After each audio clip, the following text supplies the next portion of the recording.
வணக்கம். இன்றைக்கி நம்ம பார்க்க போகிற சமையல் ஒரு அருமையான பீட்ரூட் கூட்டு எப்படி செய்யலாங்கிறத பார்க்கலாம். எப்பயும் போல் பொரியல் பண்ணாமல் இது மாதிரி கூட்டு செஞ்சு சாப்பிட்டு பாருங்கள். சப்பாத்திக்கும் தொட்டுக்கலாம், சாதத்தில் போட்டு புரட்டி சாப்பிட்றதுக்கும் அருமையாக இருக்கும். வாங்க அதை எப்படி செய்யலாங்கிறத பார்க்கலாம். எடுக்க போகிற மாதிரி பீட்ரூட்டு நல்லா பொடியாக கட் பண்ணிவிட்டு எடுத்து வச்சுருக்கேன். இதை சேர்த்துக்கலாம். இப்போ அதில் மீடியம் சைஸாக ஒரு பெரிய வெங்காயம் சேர்த்துக்கலாம். அது கூட சின்னதாக ஒரு தக்காளி, பெருசாக இருந்தால் பாதி எடுத்துக்கோங்க. 3 பச்சை மிளகாய் இது எல்லாத்தையும் சேர்த்துக்கலாம். அது கூடவே குழம்புத்தூள் சேர்த்துக்கலாம். 1/4 டீஸ்பூன் மஞ்சள்தூள், 1/4 கப் வர மாதிரி பாசிப்பருப்பு கழுவிட்டு எடுத்து வச்சுருக்கேன், அதையும் சேர்த்துக்கலாம். தேவையான அளவுக்கு உப்பு சேர்த்துக்கலாம்.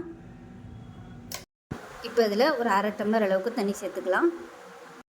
இப்போ இதில் மல்லி இலை சேர்த்துருக்கேன். இப்போ குக்கரை மூடி வச்சுட்டு நல்லா ஒரு 3லேருந்து ஒரு 4 விசில் விட்டுட்டு ஸ்டீம் போனதுக்கப்புறம் பார்க்கலாம்.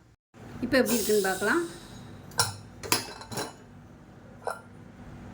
இப்போ இந்த மாதிரி தான் இருக்கும், தனியாக இருக்கட்டும். இப்போ ஒரு கடாயை எடுத்துக்கலாம். தேவையான அளவுக்கு எண்ணெய் விட்டுக்கலாம். எண்ணெய் சூடாகவும் 1 டீஸ்பூன் கடுகு, 1 டீஸ்பூன் உளுந்து, 1 டீஸ்பூன் சீரகம் சேர்த்துக்கலாம். 2 வரமிளகாய் சேர்த்துக்கலாம். கருவேப்பிலை சேர்த்துக்கலாம். இப்போ இதில் ஒரு 2 டேபிள் ஸ்பூன் அளவுக்கு வெங்காயம் நறுக்குனதை சேர்த்துக்கலாம். இது ஜஸ்ட்டு சும்மா ஃப்ளேவருக்காக மட்டும்தான்.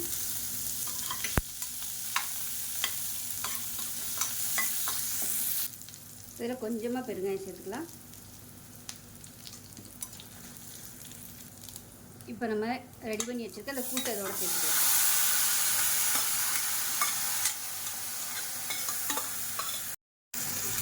இப்போ நல்லா கலந்து விட்டுறலாம்.